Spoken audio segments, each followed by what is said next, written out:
ہمارے پاس موجود ہیں ڈاکٹر کرن جاوید صاحبہ. السلام علیکم ڈاکٹر صاحبہ, کیسی ہیں آپ؟ ٹھیک ہیں؟ وعلیکم السلام, میں بالکل ٹھیک ٹھاک. بہت بہت شکریہ فار بینگ ہیئر. عظمیٰ علی موجود ہیں یہاں, فٹنس ٹرینر ہیں ایٹ برن آؤٹ 40. السلام علیکم. وعلیکم السلام. کیسی ہیں آپ؟ ٹھیک ہیں؟ بالکل ٹھیک ٹھاک. بہت بہت شکریہ آپ کی تشریف آوری کا.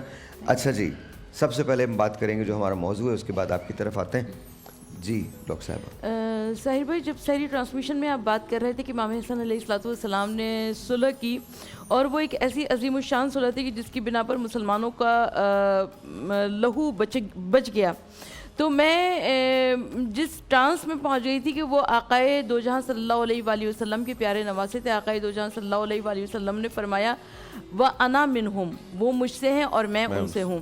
تو حضور نبی کریم صلی اللہ علیہ وآلہ وسلم کی زندگی میں صلح حدیبیہ بہت مشہور تھی, اور امام حسن علیہ الصلوۃ والسلام کی زندگی میں امام حسن مجتبیٰ علیہ الصلوۃ والسلام کی صلح بہت مشہور تھی. اور یقیناً یہ دونوں صلح وہ تھیں کہ جنہوں نے مسلمانوں کے لہو کو بچایا اور عالم اسلام کو بچایا, اور عالم اسلام کی بقا کے لیے آگے ماحول فراہم کیا, اور جو چاہیے وہی کیا. آخر حسین نے بدلہ دغا کا لے لیا, آخر حسین نے بیعت کے طالبوں نے حسن کو دیا تھا زہر, بیعت کو زہر دے دیا آخر حسین نے. یعنی امام علی مقام امام حسین علیہ الصلوۃ والسلام نے, امام حسن علیہ الصلوۃ والسلام نے کربلا کے واقعے کے لیے پورا پلیٹ فارم تیار کیا, اور صلح امام حسن علیہ الصلوۃ والسلام کے ذریعے نہ صرف یہ کہ اپنے آپ کو بچایا, امام حسین علیہ الصلوۃ والسلام کو بچایا, تمام بنو ہاشم کو بچایا, بلکہ عام مسلمانوں کو بچایا.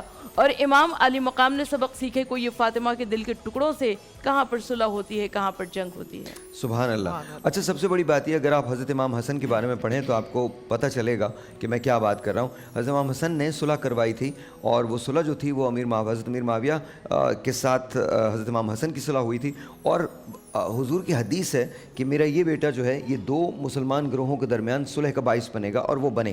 آج ہمارے ملک میں اگر ہم دیکھتے ہیں, یہ میں نے صبح بات کی تھی, آج ہمارے ملک میں دیکھتے ہیں کون ہے جو اپنی کرسی چھوڑتا ہے. اپنی کرسی کوئی نہیں چھوڑتا. اور امام حسن نے, وہ 5ویں خلیفہ ہیں جن کے, چاہے ان کا ٹینیور جو تھا وہ 6 مہینے کا تھا, لیکن وہ 6 مہینے کا ٹینیور اسی لیے تھا نا کیونکہ ظاہر وہاں شورشیں سر اٹھا رہی تھیں. تو آپ نے کیا کیا, آپ نے یہ کہا کہ نہیں, میں یہ نہیں چاہتا کہ خون ناحق بہے, میں یہ چاہتا ہوں کہ ہم صلح سے کام کریں. اور آپ نے اپنی کرسی جو تھی, اپنی جو ان کا تخت تھا, آپ نے وہ چھوڑ دیا تھا, وہ سلطنت چھوڑ دی تھی. آپ امیجن کریں, کیا ہمارے ہاں کسی کی بھی اتنی اخلاقی جرت ہے؟ ہمارے ہاں لیڈرز کتنی بڑی بڑی باتیں کرتے ہیں, اتنی بڑی بڑی باتیں ہوتی ہیں کہ ہم یہ کر دیں گے, پاکستان کو اچھا کر دیں گے, لیکن کیا یہ کبھی اپنی سیٹس چھوڑیں گے؟ سوال ہی نہیں پیدا ہوتا. اور ایک حضرت امام حسن تھے جنہوں نے کہا نہیں, مجھے صلح زیادہ ضروری ہے, مجھے ضرورت اس بات کی ہے کہ مسلمانوں کا خون نہ بہے, لوگوں کا ناحق خون نہ بہے, لوگ جو ہیں اس کا شکار نہ ہوں, تو میں چھوڑ دیتا ہوں, آپ آ کے سنبھال لیں. اور اس کے بعد 1 نہیں 2 نہیں 20 سال کا پیس ہے, 20 ایئرز. یہ بہت بڑی بات ہے. کس میں اتنا دم ہے؟ ہم صرف باتوں کی حد تک رہ گئے. ہم جو بات کرتے ہیں وہ یہاں سے بات ہوتی ہے, یہاں سے کوئی بات نہیں ہے, ہماری باتیں صرف یہاں تک ہیں. اس کا ہم اتنا زیادہ استعمال کرتے ہیں کہ اس کا استعمال کرنا ہی بھول گئے. ہمیں پتہ ہی نہیں ہے کہ یہ کیا ہے. یاد رکھیے گا, اللہ میاں نے آپ کو ایک گیج دیا ہے. وہ گیج کون سا ہے؟ جہاں آپ کو پتہ ہوتا ہے. دنیا میں 2 قسم کے فیصلے ہوتے ہیں.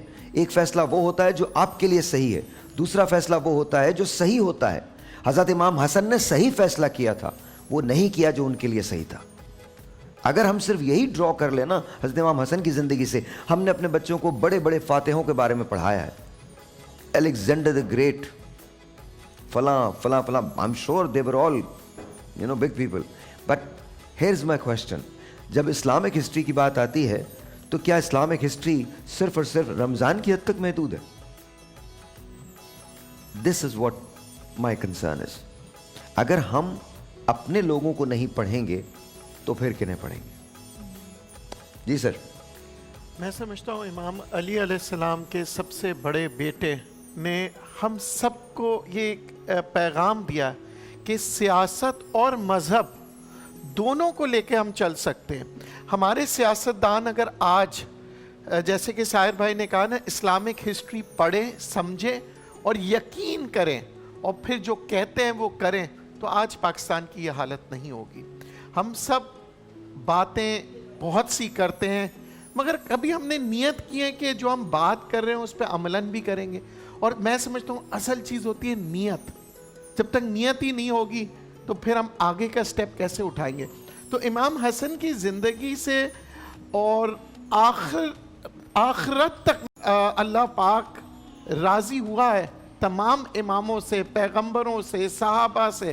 وہ صرف یہ کہ اللہ تعالیٰ نے ان کو بھی امتحان میں ڈالا, کیونکہ ہم اکثر تھوڑی سے ہمارے پہ امتحانات آتے ہیں تو ہم کہتے ہیں یار میرے پہ کیوں آ رہے ہیں. تو سوچئے گا کہ کئی نیک لوگوں پہ بھی امتحانات آتے ہیں, پیغمبروں پہ آئیں, صحابہ پہ آئیں. تو جب آپ پہ کوئی امتحان آتا ہے تو اپنی راہ سے مت نکلا کریں, جو آپ کی سیدھی راہ ہے اسی پہ قائم رہیں.